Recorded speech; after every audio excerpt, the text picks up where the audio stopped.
Sure. Well, I'm Sabrina Solba, and I am a longtime game designer coming primarily from video games for over a decade. I worked at a studio here in Pittsburgh for over a decade and did a lot of really different digital games and game adjacent stuff.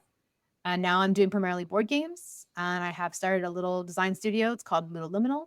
My first game that I'm publishing is Diatoms, which is a cool sci-art Victorian themed game about making algae mosaics. It's time for an adventure in the worlds of user experience and game design. On Level 4 of the Design Thinking Games podcast, join old school UXers and aspiring game designers Michael Schofield, Tim Broadwater, and an array of quirky characters from pixelated heroes to mischievous NPCs in search of the ultimate player experience. Design thinking is a process that is applied to different types of games in this podcast. If you're wondering whether your favorite games have already come up, you can listen through the backlog at designthinkinggames.com. Now, Rapid Protobot, fire the design thinking laser. So it's just you then? It's you, the lone shop, or is there a staff? There's no staff. It's just me, my partner, who is actually a professor at Carnegie Mellon and does game development stuff there at the Carnegie Mellon Entertainment Technology Center. He's my main collaborator in terms of in-house. And then I actually do a lot of the design, UX stuff as well, although I also do work with partners for that. I love that you have a background in UX because we actually have a whole set of UX questions that we can opt in or opt out of based on people's experience with, playtesting, user testing, UX, UI.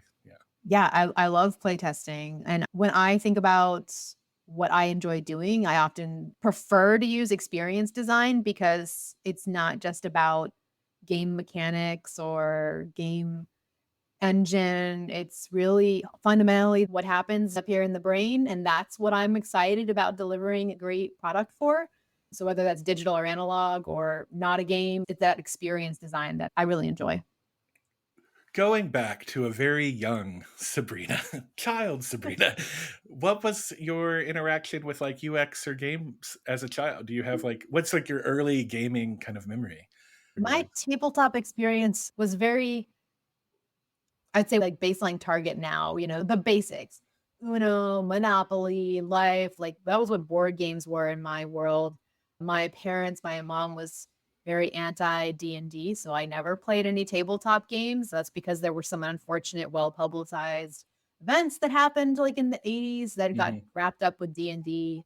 Even though I was a major fantasy reader, and would go to like Walden Books, if anybody remembers Walden Books, yes, and pour over the shelves. And there was always this end cap or a shelf area completely dedicated to D&D with all these books with dragons on the covers and magic. And it looked really interesting and it was forbidden. So the first time I did a tabletop experience actually was in college.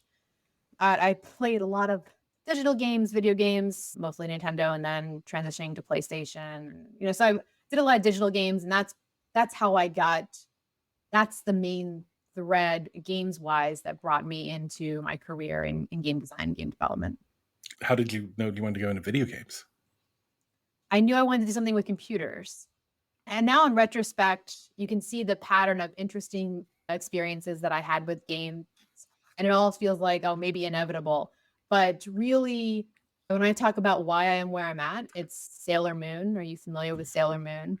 I love Sailor Moon. So Sailor Moon came to American television when I was in middle school and high school. And I would get up at 5:30 in the morning to watch the new episodes before school. My parents let me do that. And so I became very interested in learning more about like seeing more shows like this and with their interesting narrative structure, and then learning about Japan. I became interested in Japan, and that led to making web pages. Basically, I ran Sailor Moon fan galleries for years, and I learned how to program and code up HTML pages, and that got me really interested in programming. My high school had the barest bones of programming, but I ended up going to university for computer science, and I chose my university. I got accepted to a couple of places, and I went to one where in the conversation with the dean, he was like, yeah, we have graduates that go to Pixar or Disney. And I was like, I'm coming here. This is where I'm coming. I want to do something. I wasn't thinking video games or board games. I just knew I wanted to make experiences. I loved that you could program a web page on your computer and then people all over the world could see it. That was like a fundamentally crazy idea when I was in high school, that I could code up something at night and then put it up on the web. And then I could see visitors from Japan and China and Europe, and people would sign the guest book and write messages. People I didn't know would read the page and look at the content. And that really excited me. It's amazing. I also, in elementary school, fell victim to, I think it was Mazes and Monsters, was that movie that came out in the 80s that scared Oh, all yeah. of America about Dungeons and Dragons. And Yeah. that was it had Tom Hanks in it. And we have a whole episode actually of talking about it. It literally was funded by these kind of very anti Dungeons and Dragons kind of groups. And that's put the scare in people. And I remember that being a huge topic when I was in public ed. Also, Sailor Moon is, I'm so glad that you said that, because I feel Sailor Moon needs a reboot. They can reboot like He-Man 40 times over and over on Netflix, but it's like, why not Sailor Moon?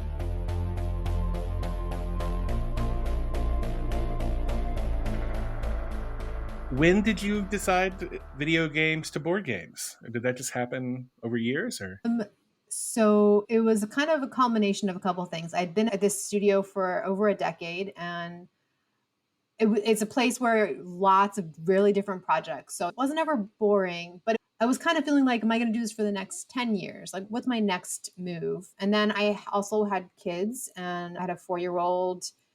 We designed a board game for family members with them, and then we signed it with Peaceable Kingdom, and they released it. And that was an introduction into publishing board games. And also, I was investing in adult friendships of people, my colleagues, like we mentioned Sean Patton from Surprisingly Fun Games. And so my partner and I were good friends with a couple different other colleagues, families, and we were investing in time with them. We're going to have a Saturday where we're going to eat food and play games. And we weren't playing video games. So we all worked in video games. We were playing board games. And so I was doing a lot more board game playing. And I just became interested in playing the game around the table, and especially thinking about bringing younger players into playing with older players, and decided I wanted to do some of that. Mm-hmm. And then you mentioned UX. I mean, is it something just in your career that you've exposed to it, or you study it? Or, I mean, obviously the principles of playtesting and user testing are similar, but I'm wondering, do they, to my knowledge, UCD or UX principles, is that taught in computer science? Because I didn't even have a name for my career until I was probably in my 30s, and they're like, no, this is called UX now. And it's like, oh, I was kind of piecemealing it all together. Well, in mainline computer science, it wasn't very common, but it was HCI. And so my university, they had a HCI program, and I took some courses in there. I took like interface design courses, and I took some like Photoshop digital tool courses. So I've always been interested in that stuff. And like I said, I came to computer science from designing web pages. So I was literally designing very interface heavy interaction points. They weren't super interactive, but they were dealing with like, how do I lay this out? How do I do information and structure the journey through this? But I had no vocabulary for it. I did take HCI classes as undergrad, and then working in video games, it's a very interdisciplinary field. And we routinely had people on our team dedicated to UI and UX. I had many conversations about the nuanced difference between someone who's working on UI and someone who's working on UX, and how those roles intersect but are not the same thing. Games are all about how do you guide and yet give freedom to people, which is just a tremendous UX problem to solve in any experience that you design. Human-centered design has been part of growing into my role as a game designer. That's amazing. So I don't know if Mike said, we both work in software. And so, of course, like the software development engineers or programmers or whatever you call them, the devs, there is a very distinct wall of just like, ooh, I don't touch non-programmatic languages. That's CSS. I don't care. That's Mm. not me. And then, but it's very rare to find people like, no, I love design and I want to know how the person's using what I'm making. And so I feel like it's probably, I have no industry experience in video games. And so I'm kind of just wondering, is there anything that you can say? Like, I don't know, it's like, oh, I worked on X, or like I was part of doing this game, or with video games. The studio I worked at is called Shell Games. They do a lot of different things. So I've worked on some theme park attractions that had video game elements to it that you surely know the name of, but technically I shouldn't mention because they were made by Imagineers. I've worked on the Disney Fairies MMO and Toontown. We were the main team for Fairies, Pixie Hollow, when that product was out. And we did additional work on Toontown when it was still live. A lot of the early work of the company was through Disney because Jesse Shelf, the CEO of the company, came from Disney to Pittsburgh to work at Carnegie Mellon and then started his own studio and then did a lot of work with the Walt Disney Studio on digital games. And now it's grown. And if you've heard Shell Games, you've probably heard the name in relationship to virtual reality. So Mm-hmm. they made the I Expect You to Die series in VR and also Mm-hmm. did the VR adaptation of Among Us, Mm-hmm. just to name a couple of the games that they're probably more well known for. A lot of the other stuff I did was education oriented or what I would call transformational games. So have some kind of other aspect to them. Those Mm-hmm. are a lot smaller, were made for specific communities. And so probably not things that listeners would have heard of, but really interesting projects and design challenges.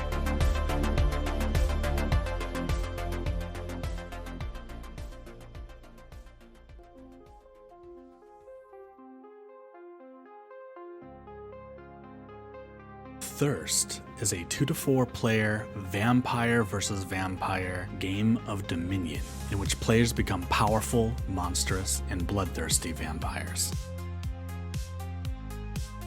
Rise from the graveyard hungry to find that you are not the only creature of darkness in town. Fight other vampires for dominion over neighborhoods and for influence. Hunt, but hunt wisely.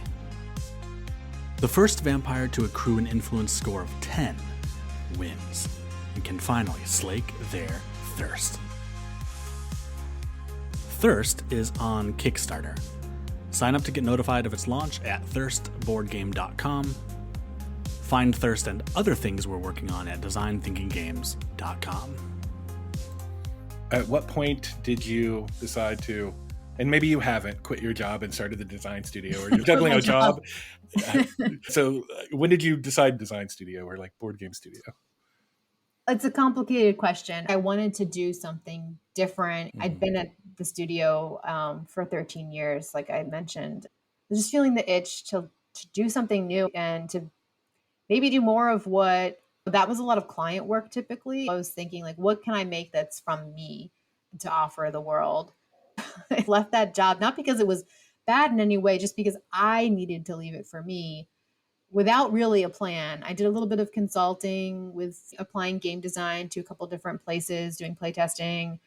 I was thinking about doing board games or maybe doing digital apps for kids. I was kind of debating, and I, like everything in life, it was a series of serendipitous encounters that were extremely meaningful that I didn't understand the meaning at the time. I did a video presentation as part of the Games for Change conference in 2020 when it was 21, when they were virtual during the pandemic.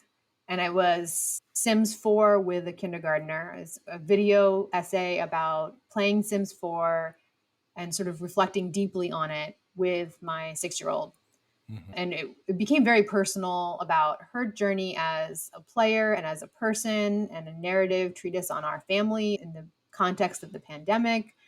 And it just so happened that some individuals saw it who were part of a foundation who were looking to fund game makers because they believed games was a really important strategy to growing the next generation of math thinkers, bringing kids into STEM careers. So like part of their long-term strategy for that is how do we get more thinky games and get more engagement with games?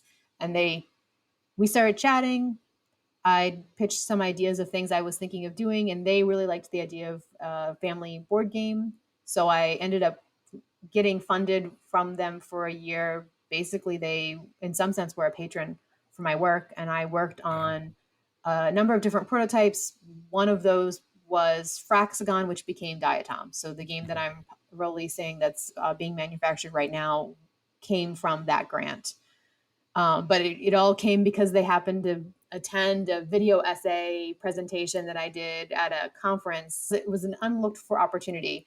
But Mhm. because they offered me that grant, I decided, okay, I'm definitely going to incorporate, I'm going to officially form my studio, and I'm going to spend a year focusing on this and start to understand what it would mean to design board games. And then I was thinking maybe I would like to publish because I was very interested in the product design cycle of Mhm. physical games, and not just designing and pitching, but designing and taking it through to when it's on the table. And that's what I'm doing. And so far, I really enjoy it. So I think I'm going to do more of it. But I'm trying to maintain this is all about growing and learning and seeing Mhm. what's next for me. Sounds like a lot of this just happened like during or post pandemic. So this is, I'm Yes. wondering about the name. Where does the name Ludoliminal, like in its origin, come from? When did you actually tie that to the game design studio? I believe, incorporated in 2021 in the fall. And Ludo is play, and liminal is, in the in between spaces. And I've always really, it's kind of tied to how I think of myself as an experience designer. It's not really about the game, it's kind of about the intangible elements in between it. And Mhm. I felt like if I'm going to pick a name for that I'm going to put on my website and on my business card, I want it to be inspiring for me. And so playing in the space between for me is sort of what the name means. And that is where it came from and why I decided to go with it. So then Diatoms is the first game of Ludoliminal? The, Or the first game that I'm publishing as Ludoliminal, yes. can you speak to what you're comfortable speaking to about the process or the history or how Diatoms came to be? Yeah, the first, I feel like the theme I've learned in life is you just don't know where things are going to go.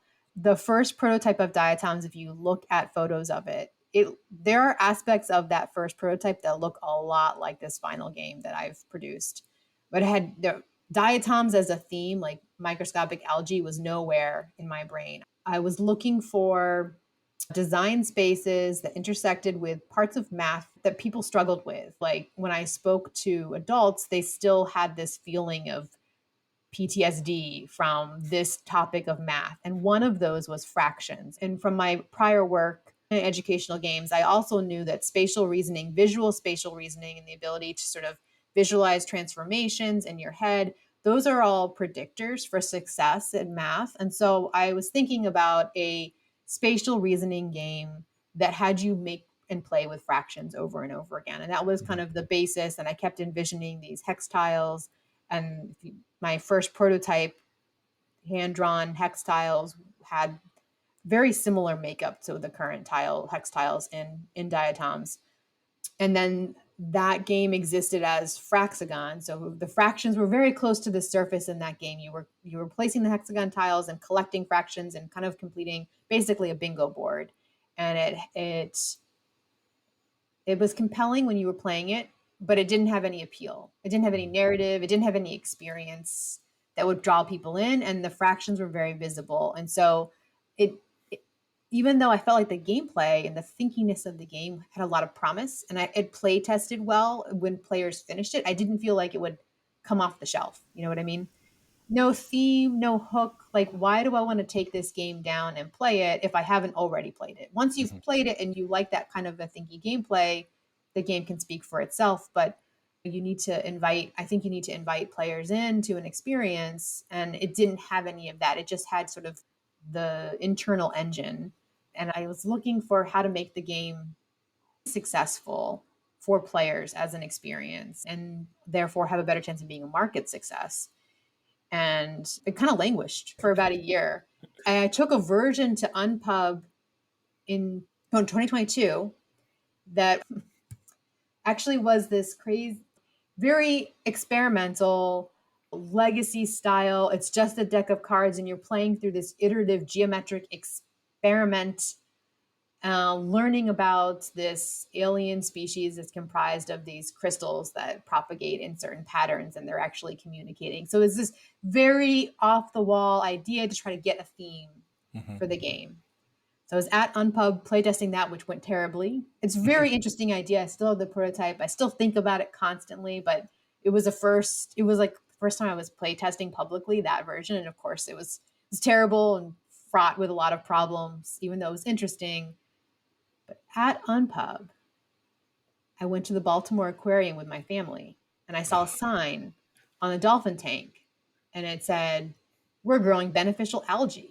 And it had a close-up microscopic image of diatoms with these beautiful geometric shapes, some of which were triangles. And Fraxagon had these hex tiles, and I was thinking about theming. And I looked at that and I was like, maybe I could theme the game algae and like do a science game. That would be. And then when I went back to the hotel for Unpub and I was Googling diatoms and I saw images of diatom mosaics from Klaus Kemp, who was a modern day practitioner, and J.D. Muller, who is a Victorian era practitioner. And I just was like, what is this? And I completely fell down a rabbit hole. My thought was, well, you could be making a mosaic. What if you're not doing a bingo board? Like the bingo board is the mosaic and you're collecting the textiles are this algae pond and you're harvesting these shapes, which represent fractions. And within a few weeks after Unpub, I had a version of the game that even aesthetically looks a lot like the final version. Like the game found itself. And then I became enamored with sharing the crazy story of diatom mosaics as part of what the game is about. And I love that. I love that people get not only a cool, thinky game, but also this amazing piece of scientific history and art history that is so spectacularly emblematic of how human curiosity and human art for art's sake is this beautiful thing.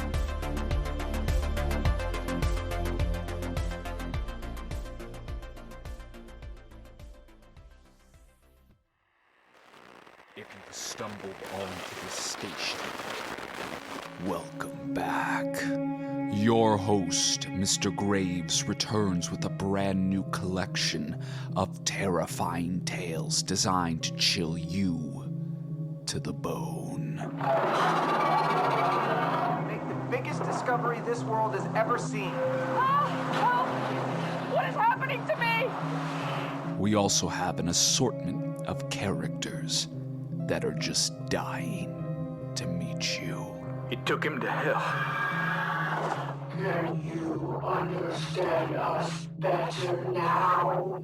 You may need to leave the light on for this one. Your Horror Show, Season 2, premiering on all podcast platforms May 14th. Listen, if you dare.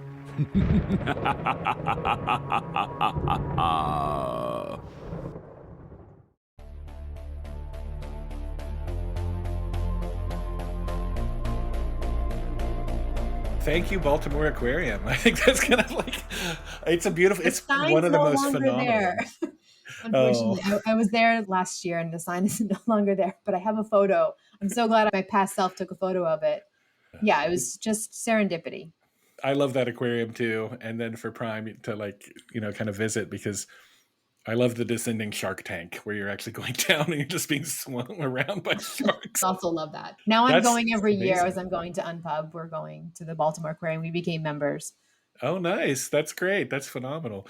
That's a great story. I feel like there's a lot of people who, we had another UXer, Laura from Dice Invasion, on here, and she actually invented a game with her child with dice, and basically it was like, this is amazing, it's love, but could not find a theme. And then I think similarly was at a con, and then someone basically, I think it was a publisher, it says, lady, this is a great game, but you need a theme. You can't just have dice, colored dice out. And so then the whole like, oh, it's spaceships and they're capturing dice. And then it's like, it just kind of just clicked. And it's funny how that click just happens, I do think like Getting out of your routine, going places, meeting new people, seeing new things, I have found that is, you often can't think your way out of, like, if a game, when the game gets stuck in a rut, or is sort of like pause. And it's not an exaggeration to say that I had moments of despair with Fraxagon, where I thought maybe this game will never go anywhere. I'll never find what this game is supposed to be. And then once I did find it, it was only, going out of my routine where it actually encountered something that brought that to the game. And so, what is Diatoms right now? Right now, we are finalizing the e-proofs for the second factory sample. I have a factory sample that my manufacturer sent. It's very close to final. There are a couple of things that need to be changed, and we're doing some iteration to make those things happen. Once we're satisfied that this is probably as close to final as we're going to get, they'll make a sample, they'll send it to me. If it all looks good, I'll approve it, and then they'll start the manufacturing run, and then that will take about 2 months. Most of those games will go on a boat for about 2 months and arrive, hopefully, safely in port in the US. And about 500 of those games will be sent to backers outside of North America. Have people missed out if they did not jump on the Kickstarter? Oh, not at all. Okay, so first of all, we're still open for late pledges. So you can go to diatomsthegame.com and click the link there, and you can late pledge for the game, and then you will receive your game this fall with all the backers.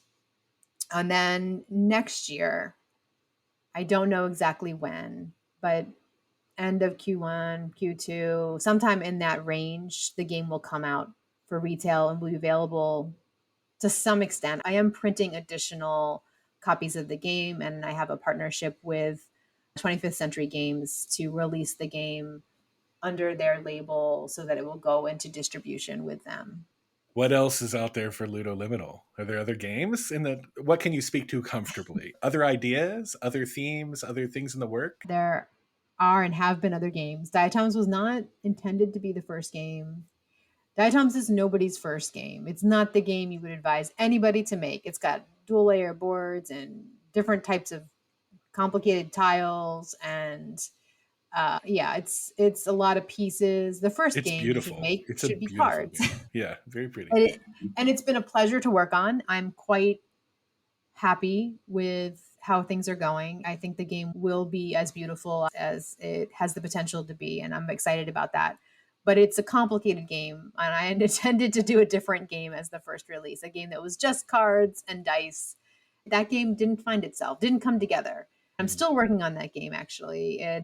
That game and 3 other games that I'm working on are my next move. They're a set of family co-op games for kids and adults to play together. 2 of the games are for youngest of kids, like 4 and up, 5 and up, to play with adults. Interesting for the adults or the older players as well as the kids. And then the other 2 games are, one of which is this game I thought I would release first. That's for 7 and up and 8 and up. And so my plan is to do those maybe in like pairs, like 2 at once. I'm thinking about that. That's not written in stone, but these 4 games and doing having a small catalog of family co-op games is something that I've really wanted to do with Ludoliminal, and that is what I believe is going to come next. I love family of co-op games. I love cooperative games. Not that I'm opposed to competitive games, and then there's this weird hybrid where it's like competitive until not. So when you're trying to get off the island or trying to get out of the sinking, whatever, but I love cooperative games, and I love that, you have a set. Do you share, like, about your process? I'm wondering, like, do you share anything of your process in the, hey, we're playtesting, we're doing this, or here's a new one we're kind of working on, or do you kind of, or maybe you don't know yet, like, or do you like, well, we kind of want to sit on it until, X point, or do you have what's your MO there, or philosophy on that?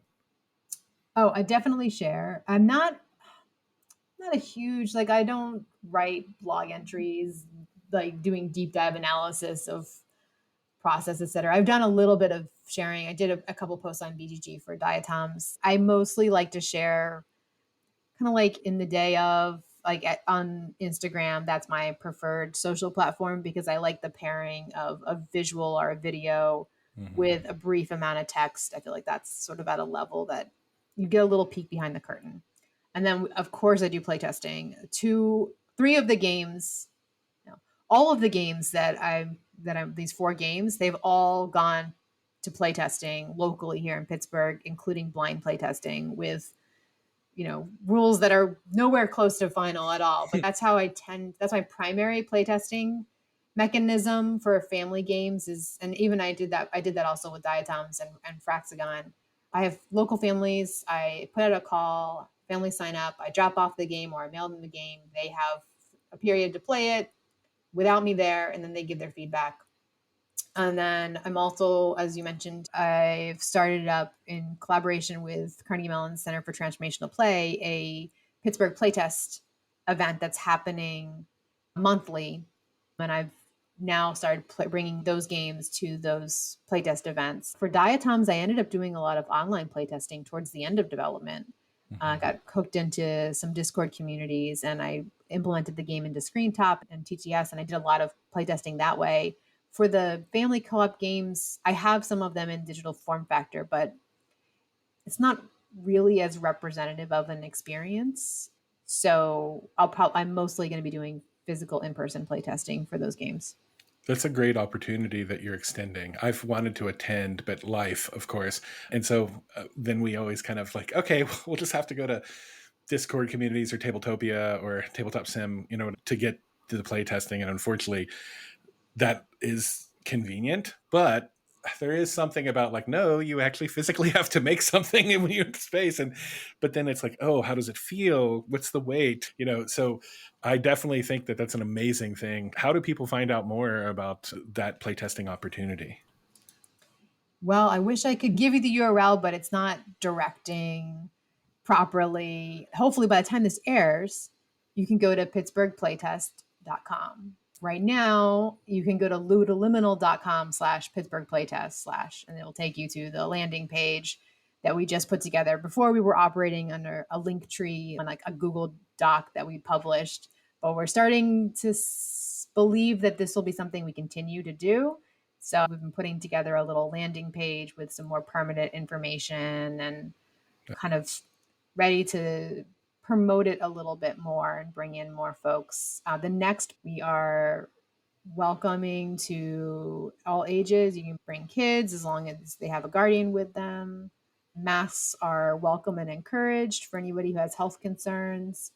I'd love to see more families and other folks from the Pittsburgh area who like playing games come out and play the games from not just Ludoliminal, but other local designers. If there are local designers in the Pittsburgh area listening, if you're working on a game, this is a space to bring your game, get it play tested, and meet other game makers. It doesn't have to be that you are incorporated as a company, you're professional, or you're planning on even publishing it. It can just be that you are making something and you don't know where it's going to go. The hope is to strengthen some of those ties because it turns out there are a lot of people who make analog and digital games in Pittsburgh, and there's not really a space for us to interact, I think. So has participation been great? Is it growing? Are more people finding out about it? We typically have 5 or 6 designers or games running, and then we typically have 20 to 30 people who are attending. So I think there's definitely a lot more room to grow. I personally want to see more families because I'm interested in bringing more families into the playtesting process, and I think it's harder to find families as a designer working to get playtests than it is to find other people in your adult demographic. Yeah, it is hard. And I had one family the entire time at Unpub Prime, and I have a family game that it's Nightmare of the Golden Horseshoe, and it is super fun. And it was nice to see a mom and a dad and 3 boys just like playing the game together, Yeah, exactly. And it's funny because like I've heard a couple other designers specifically mention, especially on Sunday, that they had kids and families play their game and how different it is to see that demographic and how powerful it was for their thinking about their game. And so I was very inspired by my experience at Unpub in 2022, which was my first experience at Unpub, is part of why I wanted to start Pittsburgh Playtest.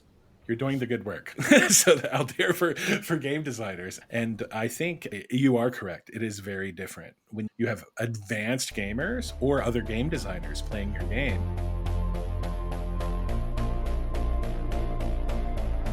What's the best way for people to connect with you or to follow Ludoliminal or find out what's going on? So I have a mailing list for Ludoliminal where I post, and there is actually a new mailing list for Pittsburgh Playtest for people to get emailed invitations. So at ludoliminal.com, you can sign up for the mailing list, and I send quarterly-ish updates on things that are happening. I am most consistently posting on Instagram as Ludoliminal. I try to post pretty pictures behind the scenes. I also have a Ludoliminal TikTok account, which I post very little on, but occasionally. So if you're on TikTok, you can follow Ludoliminal there. Ludoliminal is also on Blue Sky, where I don't really post at all, but I'm also on Blue Sky as Sabrina C. That's me personally, and that's where I sometimes post thoughts about the experience of making games or being a parent or existing in the world. My main channels are Instagram for Ludoliminal and my newsletter. Get ready for the game that's hot. D12's what you've got. 12 questions gotta be quick. Can you handle it? Can you stick? D12, D12, roll the dice, answer well. D12, D12, will you triumph or fail? Rapid fire, no time to rest. Put your knowledge to the test. From gaming to UX, it's all a fair game. Answer right and you learn your fame. D12, D12, roll the dice, answer well. D12, D12, will you triumph or fail? With 12 questions and whole lot of fun. D12's the game that's number one. Can you identify a common thread that ties together like all the games that you really love? I really appreciate the feeling that everything's there for a purpose, that it's all been fitted together, that there's a really strong editing eye on a game, not only what's in the game, but what's not in the game. In terms of appreciating the craft of different game experiences, that for me really makes a game stand out. Oh, well, actually, the game I was thinking about was Gree. It's a video game. Are you familiar with it? That game is a beautiful metaphor for mental illness. It's kind of what I took away from it. And everything about it is sort of telling that story without telling that story. And it escalates in a really beautiful way. I really appreciated that game. And I think one of the reasons it popped into my head is because it's one of the first games I played with my kiddo. I think it was 7 or 8, where it was metaphorical. And we talked about the craft of the game and some of the design decisions and how they made it a compelling experience, but also it had a point and a continuity to it that wasn't explained to you as the player, but you could feel it while playing. So anyway, that one's popped in my head as you were asking that question. When you're playing like an RPG, do you take the Paragon path or the Renegade path? I'm definitely playing the hero, and I don't like making bad choices. I think I've only done it occasionally in an exploratory way. Apparently playing particularly evil in Baldur's Gate, I've seen like clips where you get entirely different storylines, entirely different dialogue. That game is one of the games that came to mind because I recently finished the game. To give you a sense of the kind of player I am, my character had an oath, and I broke it multiple times over the course of the game, not realizing it, sometimes feeling like that wasn't fair that it broke, but I always fixed it. I always paid the price to fix it, to not be the oath breaker and turn down the special powers. And I did make a branch save to explore the evil storyline of a key character moment in one of the characters, Asterion, who's the vampire playable character. And there's a moment towards the end of their arc that you can go super evil or get them to go super evil. I did end up exploring that because it did seem interesting, but I couldn't leave it there. It just didn't sit with me as a player, so I had to back out of it. So what is your go-to genre? Fantasy, cyberpunk? Typically fantasy. Who is your favorite game villain? Favorite game villain? What are some good villains? I can't think of an example off the top of my head.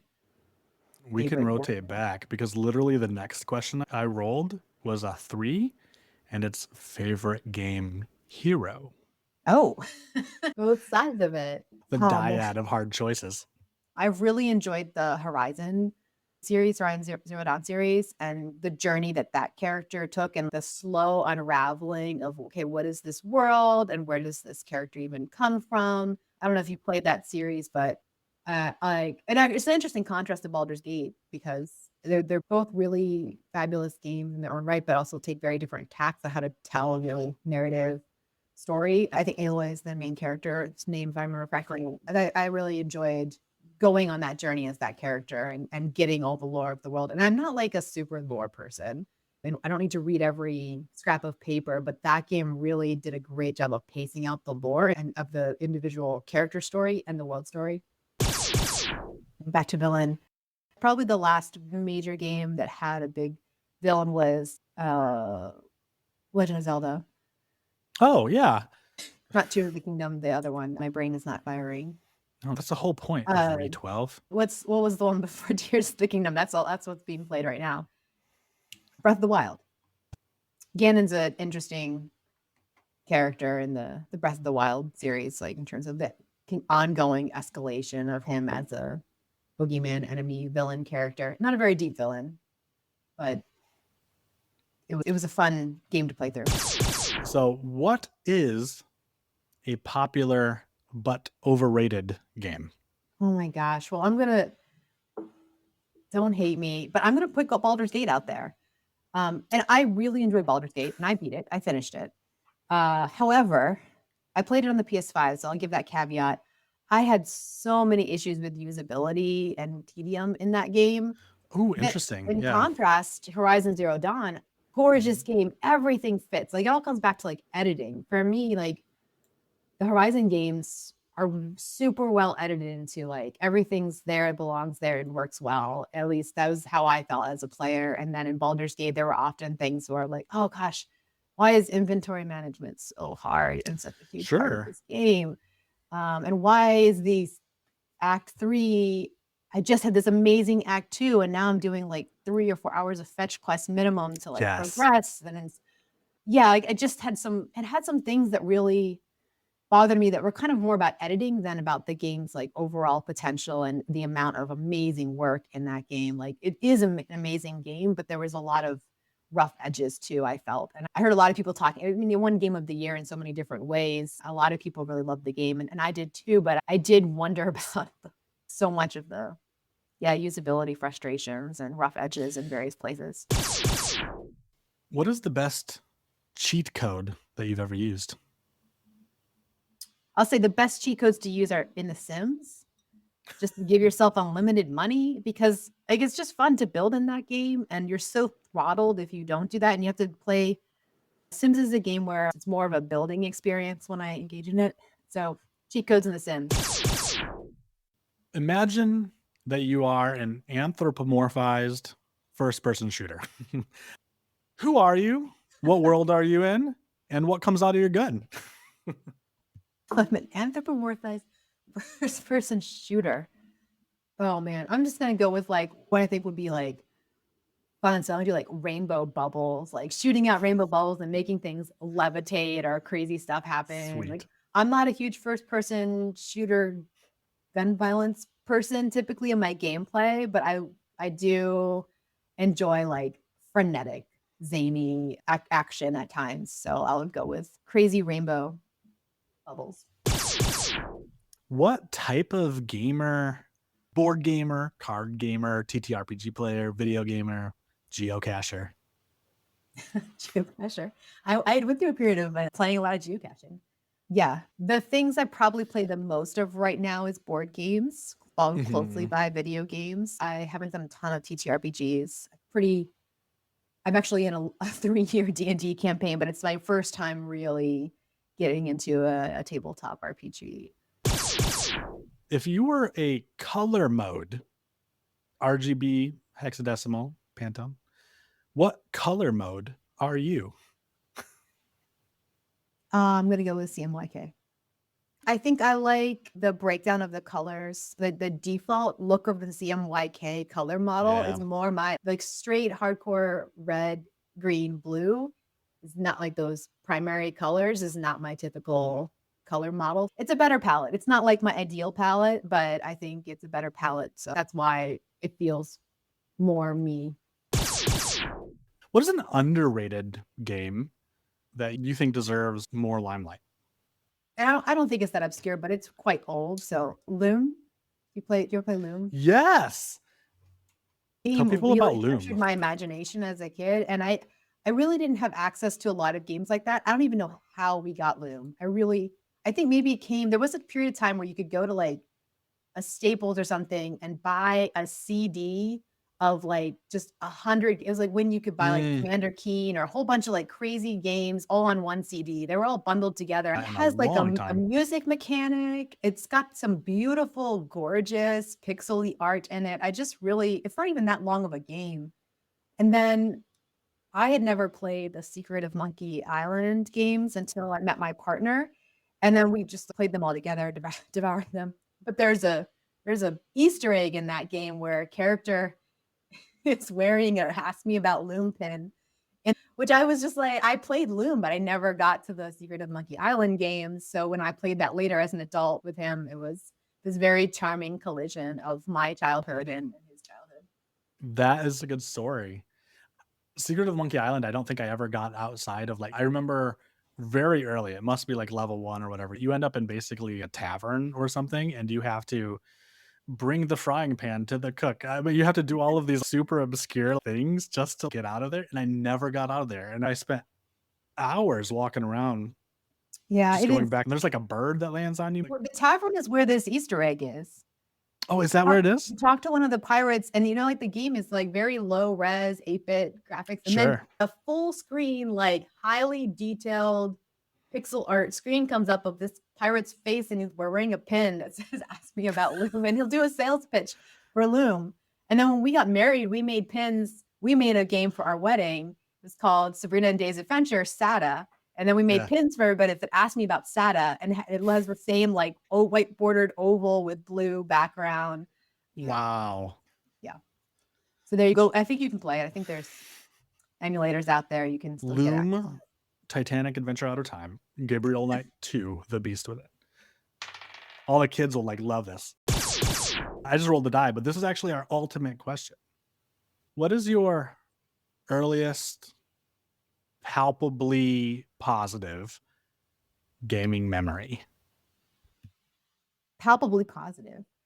I don't know. Earliest real moment that I realized the power of games, particularly video games, as I think it was one of the Zelda games, and it was A Link to the Past, maybe. I think that was what it was. And I was visiting, my parents were visiting friends, and we were playing a game on their system. And I had never really, I think I hadn't played many long form story, RPG games at that point in my childhood. And the game just really captivated me. They let us take it home to play it. And that was the start of me playing RPGs as a kid. And just how amazing the story was. This idea that you play the same game for hours and go through this amazing narrative arc really opened me up to what games could be. This season, we really promise Design Thinking Games is going to be more active on various social media. We understand as aged Gen Xers / millennials, elder millennials, that Wait. I'm firmly rooted in Zennial. I am a Zennial. So I am right between Gen X and Millennial. Okay. As a Zennial and a Millennial elder, we are we acknowledge that our social media game for the last 2 seasons hasn't been on point, but this season you're missing out if you're not following Design Thinking Games on the 3 T's: TikTok, Twitch, and Twitter. Probably in that order, as Twitter is a dumpster fire. Well, on TikTok, you can actually see Ben shooting some excellent, footage of some of the really cool and interesting games we're playing. As you know, we look at games clinically and deconstruct them to the point of no longer being enjoyable, but that makes for some really good footage. The other thing you'll find there are like this kind of like network of amazing indie designers who we are interviewing, some of whom, or we're interviewing on this show for the season, and we're all going to be engaging there. We'd love for it. If you are into user experience, if you're into the player experience, if you're into the craft of game design, if you're into us, design thinking games.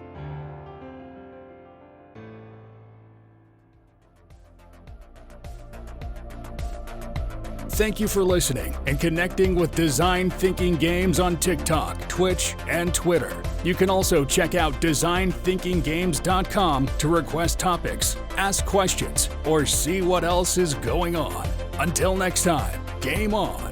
Any final thoughts for our listeners, Rapid Protobot? Destroy. Destroy.